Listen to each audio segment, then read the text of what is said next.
Hi guys, welcome back. എൻ്റെ പേര് അർജു.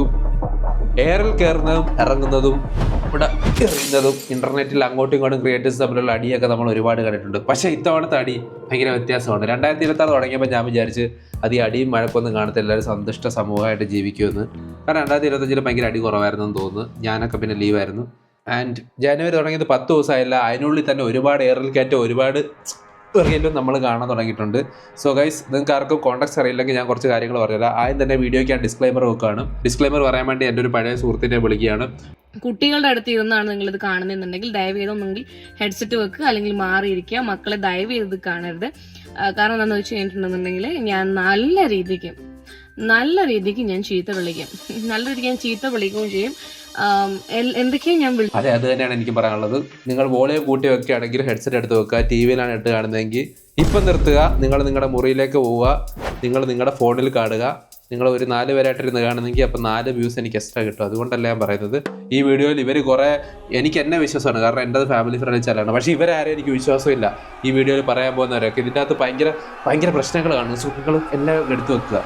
എന്താണ് പ്രശ്നം എന്ന് ഞാൻ പറഞ്ഞുതരാം. ഹലോ, ജാസിയാണ്. ഈ ആളെ നിങ്ങൾക്ക് അറിയായിരിക്കും, ജാസി. ഈ ഈ കുട്ടിയെ ഞാൻ എന്താ പറയുക, ഇവര് സേഫാണ്. സോ ഇവരെ നിങ്ങൾക്ക് അറിയായിരിക്കും, സോഷ്യൽ മീഡിയ യൂസ് ചെയ്യുന്നവർക്ക്. പുള്ളിക്കാരി ഒരു ട്രാൻസ് വുമൺ ആണ്. പുള്ളിക്കാരിക്ക് ഒരു ഹസ്ബൻഡുണ്ട്. ഇവർ സോഷ്യൽ മീഡിയ സെലിബ്രിറ്റിയാണ്. പിന്നെ പുള്ളിക്കാരി കള്ളം പറയാറില്ല, സത്യസന്ധതയാണ് മെയിൻ. ഒരു 3 lakhന് മുകളിൽ എന്തായാലും ഈ വാച്ചിനുണ്ട്. സ്പൈറൽ വാച്ചിന്റെ വില എന്ന് പറയുന്നത് 51,40,000 രൂപയാണ്. തൂക്കിയല്ലോ ദാദാ. പിന്നെ ഏറ്റവും പ്രധാനപ്പെട്ടായിട്ട് എനിക്ക് ഏറ്റവും ഇഷ്ടപ്പെട്ടത്, വാക്കുകളിൽ ഉറച്ചു നിൽക്കുന്ന ആളാണ്. എന്തുകൊണ്ട് ജാസി മറ്റൊരു പെൺവേഷത്തിൽ ഇരിക്കാത്ത എന്നൊരു ചോദ്യം എല്ലാവരും ചോദിക്കുന്ന ചോദ്യം ആയിരിക്കുമെന്ന് എനിക്ക് തോന്നുന്നു. ഒരു സ്ത്രീയായി നടക്കുമ്പോൾ സ്ത്രീകൾക്ക് അനുഭവിക്കേണ്ട ഒരുപാട് പ്രശ്നങ്ങൾ നമ്മൾ അനുഭവിക്കേണ്ടി വരില്ലേ സ്ത്രീയായിട്ട് നടക്കുന്ന സമയത്ത്? ഇതാകുമ്പോൾ നമുക്ക് ഏതൊക്കെ പാതകത്തിന് എവിടെയും ഇറങ്ങി നടക്കാമല്ലോ. സത്യമായിട്ട് ഞാൻ പ്രഗ്നന്റ് ആണ്. ഇപ്പം എയറിലുമാണ്. സോ ഈ യൂണിവേഴ്സ് എന്താണെന്ന് മനസ്സിലാത്തവർക്ക് ഞാൻ പറഞ്ഞുതരാം. അതിന് മുമ്പ് തന്നെ ഈ ഒരു സെഗ്മെന്റിന് ഞാൻ എയർ കേരള എന്ന് പേരിടുകയാണ്. കാരണം എല്ലാ ആഴ്ചയും അല്ലെങ്കിൽ എല്ലാ മാസവും എയറിൽ കയറിയവരെ നമ്മൾ വിളിച്ച് ആദരിക്കുന്ന ചടങ്ങാണ്. സോ ഇത് നമ്മുടെ എയർ കേരളയുടെ ഫസ്റ്റ് ഗസ്റ്റുകളാണ് ഈ എപ്പിസോഡിലുള്ളത്. സോ എല്ലാവരും സപ്പോർട്ട് ചെയ്യുക. കോലൊരു ഇൻഡോർ. സോ ബേസിക്കലി ഈ പുള്ളിക്കാരി എന്ന് പറയുന്ന ഒരു നെഗറ്റീവ് പബ്ലിസിറ്റിയിലൂടെ റീച്ച് കിട്ടാൻ വേണ്ടി ശ്രമിക്കുന്ന ഒരാളായിട്ട് എനിക്ക് തോന്നിയിട്ടുള്ളത്. കാരണം ഞാൻ കുറേ നാൾ മുമ്പാണ് പുള്ളിക്കാരി ഒരു വീഡിയോ കാണുന്നത്. പുള്ളിക്കാരി പ്രസവിക്കാൻ പോവുകയാണെന്ന് പറഞ്ഞൊരു വീഡിയോ ഓൺലൈൻ മീഡിയയിൽ ഭയങ്കര വൈറലായിരുന്നു. സോ ആ വീഡിയോ ഒന്ന് കണ്ടു നോക്കാം. സത്യമായിട്ട് ഞാൻ പ്രഗ്നന്റ് ആണ്. സീരിയസ്ലി, ഞാൻ നുണ പറയുന്നല്ല. സീരിയസ്ലി. ഇപ്പൊ എനിക്ക് 5. സോ ഈ വീഡിയോ ഇട്ടിട്ട് കമന്റ് ബോക്സിൽ മൊത്തം ആൾക്കാർ ഇങ്ങനെ പറയാൻ തുടങ്ങി, ഇതൊക്കെ എന്തിനാണ് ഇത്ര ഷോ കാണിക്കുന്നത്, അതാണെന്നൊക്കെ പറഞ്ഞ്. നിങ്ങൾക്ക് എങ്ങനെ നിങ്ങൾക്ക് അമ്മയാൻ പറ്റും, നിങ്ങൾക്ക് എങ്ങനെ പ്രസവിക്കാൻ പറ്റും എന്നൊക്കെ ചോദിച്ചപ്പോൾ പുള്ളിക്കാരി ഒരു വീഡിയോ തിരിച്ചിട്ടു. എനിക്ക് പ്രസവിക്കാൻ പറ്റുമോ അല്ലെങ്കിൽ ഞാൻ പ്രസവിക്കോ എന്ന് ഞാൻ എവിടെയും പറഞ്ഞില്ല. ഞാൻ അമ്മയാവാൻ പോകുന്നു എന്ന് പറഞ്ഞാൽ ഞാൻ ചെറിയ സറോഗസി വഴിയായിരിക്കാം, അല്ലെങ്കിൽ ഞാൻ ഒരു കുട്ടീനെ അഡോപ്റ്റ് ചെയ്തിട്ടായിരിക്കാം. എന്റെ കുട്ടീനെ അഡോപ്റ്റ് ചെയ്താന്നുള്ളത് എനിക്ക് പറയേണ്ട ആവശ്യമില്ല. ഞാൻ ഒരു കുട്ടീനെ അഡോപ്റ്റ് ചെയ്യുകയാണെങ്കിലും ഞാൻ പറയുന്നത് ഞാൻ ഒരു അമ്മയാവാൻ പോകുന്നു എന്നാണ്. എന്നാൽ അത് ആദ്യം അങ്ങനെ പറയണമായിരുന്നു. മീഡിയ ചോദിക്കുമ്പോൾ അങ്ങനെ പറയണം, ഞാൻ ഇങ്ങനെയാണ് പറയുന്നത്, അല്ലാണ്ട് അവിടെ ഒന്ന് പറഞ്ഞു ഇവിടെ ഒന്ന് പറഞ്ഞത്. ഇപ്പൊ എനിക്ക് 5. ഇതാണ് ഈ സോഷ്യൽ മീഡിയയുടെ പ്രശ്നം. ഈ തെളിവുകൾ എങ്ങും പോകത്തില്ല, അത് അവിടെ തന്നെ ഇങ്ങനെ കിടക്കും. അതാണ് പ്രശ്നം. അതിന് നിങ്ങൾ എങ്ങനെ അമ്മയാകുന്നു, അതൊക്കെ നിങ്ങളുടെ ഇഷ്ടം. പക്ഷേ ഈ സോഷ്യൽ മീഡിയ എന്ന് പറയുമ്പോൾ ആൾക്കാർ തിരിച്ചു ചോദിക്കും. പിന്നെ ഈ പറഞ്ഞതൊക്കെ പറഞ്ഞ് അത് ഭയങ്കര ഇതായിട്ട് പിന്നെ അത് വീണ്ടും കൊളാക്കി അടുത്ത വീഡിയോയിൽ പറയുന്നതൊക്കെ ഭയങ്കര ഷോ ആയിട്ടുള്ള കാര്യമാണ്. നിങ്ങൾ പിന്നെ എന്തിനാണ് പിന്നെ ആ മീഡിയയുടെ മുമ്പിൽ പോയിട്ട് ഞാൻ അമ്മയാൻ പോവാണ് എന്നൊക്കെ പറഞ്ഞ് കാണിച്ചത്? So bad. ഈ ആൾക്കാർ വന്നിട്ട് എന്താ കമ്മ്യൂണിറ്റിയുടെ കുണ്ടിയിലെ ലോക്ക് അടിക്കാൻ പറ്റില്ലല്ലോ, പിന്നെ കഴപ്പമാറത്തെ. സോ ഗൈസ്, നമ്മൾ നമ്മുടെ ജീവിതത്തിൽ ഇതുപോലെ ബബ്ബ അടിച്ച് എന്ത് ലാംഗ്വേജാണ് പറയുന്നതെന്ന് മനസ്സിലാകാണ്ടിരിക്കുന്ന അവസ്ഥ ഉണ്ടായിട്ടില്ലേ? സോ അങ്ങനെ എനിക്ക് അവസ്ഥ ഉണ്ടാകുമ്പോൾ ഞാൻ ഡ്യുവലിംഗോ എന്ന് പറയുന്ന ആപ്പാണ് എടുക്കുന്നത്. സോ ആപ്പിൻ്റെ പ്രത്യേകത എന്ന് വെച്ച് കഴിഞ്ഞാൽ ലാംഗ്വേജ് പഠിപ്പിക്കുന്ന ഒരു ആപ്പാണ്. പക്ഷേ അതിൻ്റെ അകത്ത് ഇപ്പം പുതിയൊരു കാര്യം അവർ ഇൻട്രൊഡ്യൂസ് ചെയ്തിട്ടുണ്ട്. എന്താണ്? ചെസ്സ്. ബട്ട് ചെസ്സ് പഠിക്കണമെന്ന് നമ്മൾ ആത്മാർത്ഥമായിട്ട് വിചാരിക്കുകയാണെങ്കിൽ അത് എവിടെ നിന്ന് തുടങ്ങണം? കൺഫ്യൂഷൻ ആയില്ലേ? ഈ കൺഫ്യൂഷൻ ആകണ്ട. ഇൻസ്റ്റൻറ്റ് റീൽസ്, ഇൻസ്റ്റൻറ്റ് റിസൾട്ട് ഉള്ള ഈ കാലത്ത് നമ്മുടെ ഫോക്കസ്, തിങ്കിങ് പവർ, പേഷ്യൻസ് ഒക്കെ സ്ലോലി കുറയുന്ന പോലെ തോന്നുന്നില്ലേ? ഇല്ലേ? ഉണ്ട്, എനിക്കറിയാം. സോ ചെസ്സ് നമ്മളെ 2 സ്റ്റെപ്പ് അഹെഡ് തിങ്ക് ചെയ്യാൻ പഠിപ്പിക്കും. ഇൻ ഗെയിമിലും ഇൻ റിയൽ ലൈഫിലും. അതായത് ഇപ്പോൾ നിങ്ങൾക്ക് ഡ്യൂലിംഗ് അറിയത്തില്ലേ? ഡ്യൂലിംഗ് എന്ന് പറയുന്നത് നമ്മൾ സ്ഥിരം ലാംഗ്വേജ് പഠിക്കാൻ ഉപയോഗിക്കുന്ന ആപ്പ്. സോ ഇതിന്റെ ലാംഗ്വേജ് ഓപ്ഷൻ കാണുന്ന സെയിം പ്ലേസ് തന്നെ ചെസ്സിന്റെ ഓപ്ഷൻ ഉണ്ട്. സോ അത് ടാപ്പ് ചെയ്ത് നമുക്ക് അതിലേക്ക് പോകാൻ പറ്റും. പിന്നെ നമുക്ക് ചെസ്സിൽ 0 എക്സ്പീരിയൻസ് ആണെങ്കിൽ നമ്മൾ ടെൻഷൻ അടിക്കേണ്ട ഒരു കാര്യമില്ല. സ്മോൾ പസിലും സ്റ്റെപ്പ് ബൈ സ്റ്റെപ്പ് ലേണിംഗ് വെച്ചാണ് നമ്മൾ പയ്യെ സ്റ്റാർട്ട് ചെയ്യുന്നത്. Puzzle mini match next level pure gaming feel ആണ് നമുക്ക് ഇതിൽ നിന്ന് കിട്ടാൻ പോകുന്നത്. പിന്നെ ഇതാണ് ഓസ്കാർ, ഒരു മിനി ക്യാരക്ടറാണ്. No pressure, no judgement, just learn at your own pace. പിന്നെ ഈ ചെസ് എന്ന് പറയുന്നത് ജസ്റ്റ് ഒരു ഗെയിം മാത്രമല്ല, ഇതിനകത്ത് ഒരുപാട് ഗുണങ്ങൾ നമുക്കുണ്ട്. നമ്മുടെ ഫോക്കസ് ഇംപ്രൂവ് ചെയ്യും, നമ്മുടെ ലോജിക്കൽ തിങ്കിങ് ബിൽഡ് ചെയ്യും, പിന്നെ ഒരു ലോസ് എങ്ങനെ ഹാൻഡിൽ ചെയ്യണമെന്ന് നമുക്ക് പഠിക്കാൻ പറ്റും. ആൻഡ് യെസ്, ഇതൊക്കെ നമ്മൾ ഡ്യൂലിംഗോ സ്റ്റൈൽ സ്ട്രീക്സിലൂടെ റിമൈൻഡേഴ്സിലൂടെയാണ് പഠിക്കുന്നത്. സോ അതുകൊണ്ട് ചെസ് ഫണ്ണായിട്ട് പഠിക്കണമെങ്കിൽ ഡ്യൂലിംഗോ ചെസ് ട്രൈ ചെയ്യുക. ലിങ്ക് ഡിസ്ക്രിപ്ഷനിലും പിൻ കമന്റിലും ഞാൻ കൊടുത്തേക്കാം. സോ ഇന്ത്യ ചെസ്സിൽ വേൾഡ് ഡൊമിനേറ്റ് ചെയ്യുമ്പോൾ next movies yours. Back to video. ഇപ്പൊ ശരിക്കും അതൊന്നും അല്ല എറി കയറാനുള്ള കാരണം. എറി കയറാനുള്ള കാരണം എന്ന് വെച്ച് കഴിഞ്ഞാൽ ഈ ഹെൽനോസ്പാർട്ട നിങ്ങൾക്ക് അറിയാമായിരിക്കുമല്ലോ. എത്ര വർഷം ഇപ്പം നമ്മൾ ആ വീഡിയോസ് ഒക്കെ ആയിട്ട് 4-5 വർഷം എന്തോയി. സോ അത് കഴിഞ്ഞിട്ട് ഞാൻ പുള്ളിക്കാരിനെ ഇടക്ക് റീൽസ് ഒക്കെ കാണാറുണ്ട്. പിന്നെ ഞാൻ ഇപ്പോഴാണ് ഒരു പ്രോപ്പർ ഒരു പ്രശ്നത്തിൽ കാണുന്നത്. കാര്യം എന്താണെന്ന് വെച്ച് കഴിഞ്ഞാൽ പുള്ളിക്കാരിയുടെ അക്കൗണ്ട് എടുത്ത് പോയി കഴിഞ്ഞാൽ ജാസിനെ കുറിച്ച് കുറേ വീഡിയോ കാണാം. എന്ന് വെച്ചാൽ ഇവരുടെ സർജറി ഇതുപോലെയാണ്, സർജറി ചെയ്തിട്ട് ഞാൻ വീഡിയോസ് ഒന്നും പോലത്തെ കണ്ടില്ല. എന്നാലും അങ്ങനത്തെ ഒരു ടോണിലാണ് പറയുന്നത്. അപ്പം ഈ ജാസി എന്ത് ചെയ്യുമെന്ന് വെച്ച് കഴിഞ്ഞാൽ ഏതൊരു നോർമൽ മനുഷ്യരും ചെയ്യുന്ന പോലെ ഞാൻ സർജറി ചെയ്തിട്ടില്ല, എന്നാൽ നിനക്ക് ഞാൻ കാണിച്ചാലെന്ന് പറഞ്ഞിട്ട് വീഡിയോ കോൾ ചെയ്ത് തുണി പൊക്കി കാണിച്ചു കൊടുത്തു.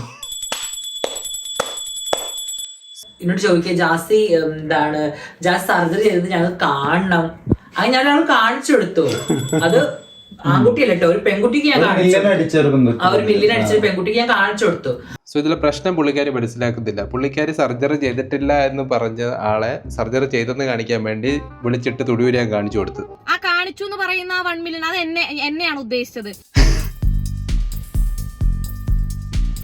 ഈ തന്തയില്ലാത്തവൻ എന്താ ചോദിച്ചാൽ വീഡിയോ കോൾ ഓൺ ചെയ്തിട്ട് ഡ്രസ്സ് ഒരു ഊരലങ്ങൂരി. അപ്പൊ തന്നെ ഞാൻ ഫോൺ മറച്ചു പിടിച്ചു. കുറെ ആൾക്കാരുടെ ഇടയിലാണ് ഞാൻ നിൽക്കുന്നുള്ളത്. ഞാൻ വേഗം ഫോൺ താഴ്ത്തി പിടിച്ചു.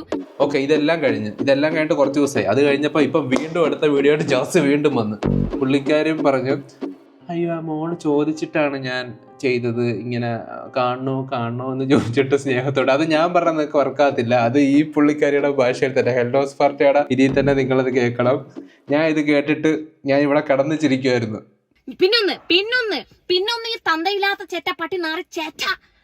ഞാൻ അങ്ങോട്ട് ഇവൻ എന്നോട് പറഞ്ഞു പോലും, പിന്നെ മോളെ ഞാൻ സർജറി കഴിഞ്ഞു, മോക്ക് ആ സർജറി കാണുന്നുണ്ട്. ഞാൻ എന്നാ കാണിച്ചോന്ന് പറഞ്ഞത്. നിന്നോട് ഞാൻ എപ്പോഴാണ് പറഞ്ഞത്? നീ എന്നോട് എപ്പോഴാണ് ചോദിച്ചത് മോക്ക് കാണണോ, എന്നോട് കാണണമെന്ന് പറഞ്ഞോ? സോ ബേസിക്കലി ഇതാണ് കാര്യം. തുണിയൂരി കാണിച്ചത് ഒരാൾ പറഞ്ഞു മറ്റേതാണ് കാണിച്ചത്, ഇയാൾ പറയുന്നത് മറ്റേതാണ് കാണിച്ചത്, മറ്റേ ആൾ പറഞ്ഞു ഞാൻ അതല്ല കാണിച്ചത്, ഇതാണ് കാണിച്ചത്. ഇതൊക്കെ ഭയങ്കര എക്സ്ട്രീം ലെവൽ സാധനമാണ്. നിങ്ങൾക്ക് ഒരു ജോലി ഇല്ലാണ്ടിരിക്കുന്നവർക്ക് കാണാൻ, പിന്നെ എന്നെ പോലുള്ളവർക്ക് റിയാക്ട് ചെയ്യാനും പറ്റിയ കുറേ ഐറ്റങ്ങളാണ്. പിന്നെ ഇവർക്കിനി ഒരു 2 പേർക്കും അങ്ങോട്ടും ഇങ്ങോട്ടും ഒരു 2 മാസം ഈ കണ്ടിട്ട് അങ്ങോട്ടും ഇങ്ങോട്ടും ചെയ്യാം. 2 മാസമായിട്ട് ഇവർക്ക് അരി മേടിക്കാൻ പറ്റും, എനിക്കും മേടിക്കാൻ പറ്റും, ഇത് റിയാക്ട് ചെയ്യുന്ന എല്ലാവർക്കും വായിക്കാൻ പറ്റും, നിങ്ങൾക്ക് പറ്റില്ല. പക്ഷേ ഇത്രയും ഈ കേസ് വഷളായിട്ടും ജാസിനെ രക്ഷിക്കാൻ ഒരു ട്രൂ ഫ്രണ്ട് വന്നു. ട്രൂ ഫ്രണ്ട് എൻ്റെ ജീവിതത്തിൽ, നിങ്ങളുടെ ജീവിതത്തിൽ അങ്ങനെയുള്ള ട്രൂ ഫ്രണ്ട്സ് വേണം. സോ ആ ട്രൂ ഫ്രണ്ട് വന്ന് ആദ്യം എന്താ പറഞ്ഞെന്നറിയാമോ? എന്ത് തോന്നുന്നു ജാൻ, ഈ ജാസിനെ എങ്ങനെ വേട്ടയാടുന്നുണ്ടല്ലോ സോഷ്യൽ മീഡിയയിൽ, അത് കാണുമ്പോൾ എന്ത് തോന്നുന്നു? നല്ലതല്ലേ?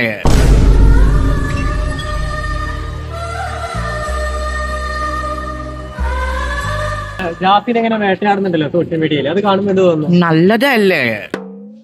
True front.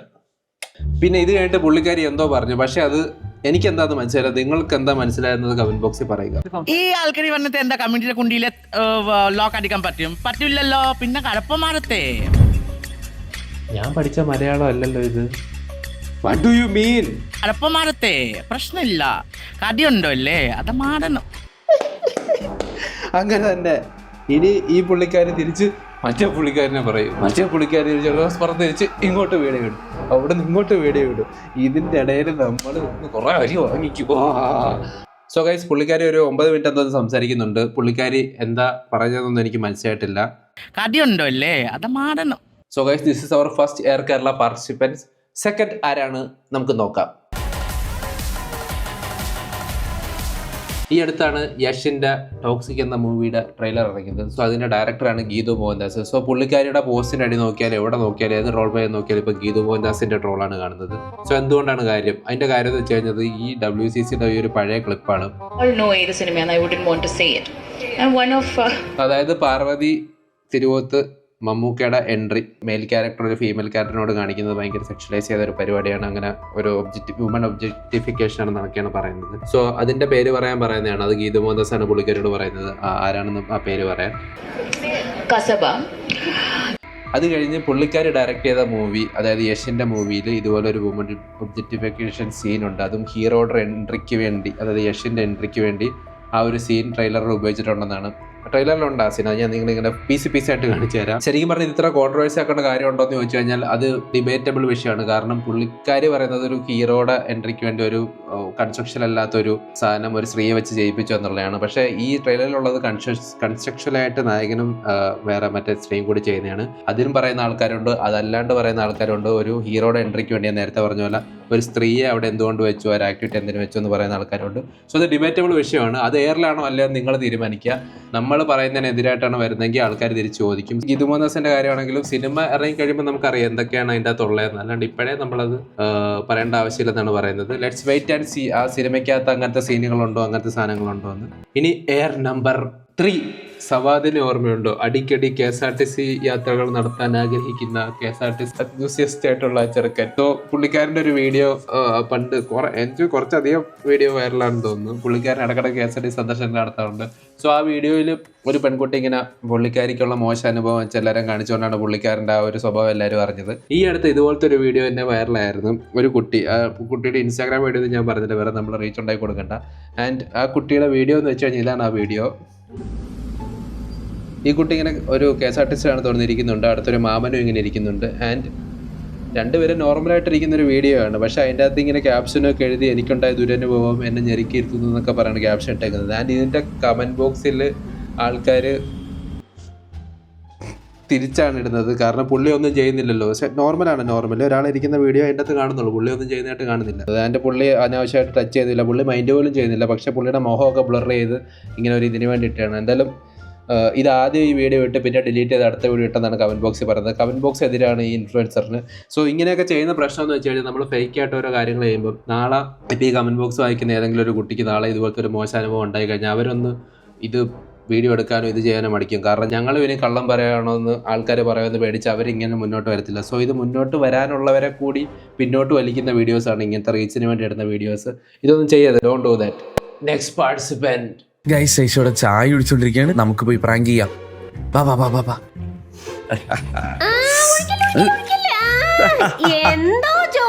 അതിനൊന്നും ഇല്ല. ബേസിക്കലി ഒരു ക്രിഞ്ച് ഫസ്റ്റ് വീഡിയോ ആണ് ഇവർ ചെയ്യുന്ന. എല്ലാ ഒരു ക്രിഞ്ച് ഇങ്ങനെ ഒരു over acting over cringe video ആണ്, അതെല്ലാവരും സമ്മതിക്കുന്നത്. പക്ഷേ ആൾക്കാർ ഇവർക്കെതിരെ എനിക്ക് തന്നെ ആൾക്കാർ അയച്ചു തരുന്നുണ്ട്. ചേട്ടാ റിയാക്ട് ചെയ്ത് പറഞ്ഞു, റോസ്റ്റ് എന്ന് പറഞ്ഞാൽ എനിക്ക് തന്നെ അയച്ചു തരാറുണ്ട്.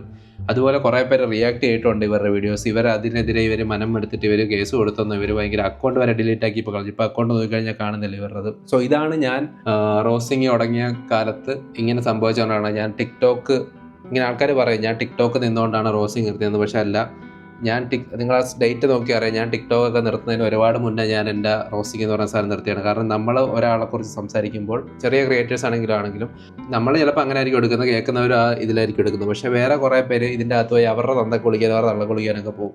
സോ അങ്ങനെ പറയുമ്പോൾ അവർക്ക് മൊത്തത്തിൽ മടുത്തു പോകും. മൊത്തത്തിലൊരു വല്ലാത്തൊരു ഇതിലേക്ക് പോകും. അതുകൊണ്ടാണ് ഞാനിപ്പോൾ അങ്ങനെ ക്രിയേറ്റേഴ്സിനെയും സാധാ റീൽസ് ഒന്നും എടുത്ത് ഞാൻ അങ്ങനെ എന്ന് പറയാത്തത്. നമ്മൾ അത്രയ്ക്ക് ഇങ്ങനെ കത്തി നിൽക്കുന്ന കാര്യം മാത്രമേ ഞാൻ പറയാറുള്ളൂ. എനിക്കും അതാണ് ഇഷ്ടം. പിന്നെ വേറെ സാധനമുണ്ട്, നമ്മൾ പബ്ലിക് പ്ലാറ്റ്ഫോമിൽ ക്രിഞ്ച് വന്നിട്ട് കഴിഞ്ഞാൽ ആൾക്കാർ അത് തേച്ച് വാരി വലിച്ച് ഒട്ടിക്കും. അതും കൂടി നമ്മൾ മാനസികമായി അതൊക്കെ തയ്യാറായിട്ട് വേണം നമ്മൾ അതുപോലത്തെ ക്രിഞ്ച് ഇവിടെ കാണിച്ചു കൂട്ടാം. ഞാൻ നാളെ വന്ന് അൾട്ടിമേറ്റ് ക്രിഞ്ച് കാണിച്ച് എന്നെ നാളെ വന്ന് ഒട്ടിക്കും, അപ്പം ഞാൻ തിരിച്ച് പറയും. അതൊക്കെ ഒരു ഹെൽത്തി കോമ്പറ്റീഷൻ പോലെ എടുക്കാനും മനസ്സ് വേണം. പക്ഷെ എല്ലാവരും അങ്ങനെ എടുക്കത്തില്ല, അതാണ് ഇതിൻ്റെ പോയിന്റ്. ഓക്കെ, ഇത്രയുമായിരുന്നു നമ്മുടെ എയർ കേരള സെഗ്മെന്റിന്റെ ഒരു കൺക്ലൂഷൻ. സോ ഇതിൽ നിങ്ങൾക്ക് ഇഷ്ടമായ പാർട്ടിസിപ്പൻറ്റ് ആരാന്ന് നിങ്ങൾ പറയുക. ഏറ്റവും മുകളിലത്തെ ബഹിരാകാശത്തിട്ടുള്ളത് ആരാന്ന് പറയുക. കമൻറ്റ് ബോക്സിൽ നിങ്ങളുടെ അഭിപ്രായങ്ങൾ രേഖപ്പെടുത്തുക. എൽനോസ് പാർത്ത തിരിച്ചു വന്നിരിക്കുന്നു. ആ വാക്ക് പറയാനുള്ള യോഗ്യത എനിക്കില്ല. Okay, so guys, thank you for watching the video. അടുത്ത വീഡിയോ ആയിട്ട് അടുത്ത ദിവസം കാണാം. ബൈ. സോ അതുകൊണ്ട് ചെസ്സ് ഫണ്ണായിട്ട് പഠിക്കണമെങ്കിൽ ഡ്യുവലിംഗോ ചെസ്സ് ട്രൈ ചെയ്യുക. ലിങ്ക് ഡിസ്ക്രിപ്ഷനിലും പിൻ കമൻറ്റിലും ഞാൻ കൊടുത്തേക്കാം.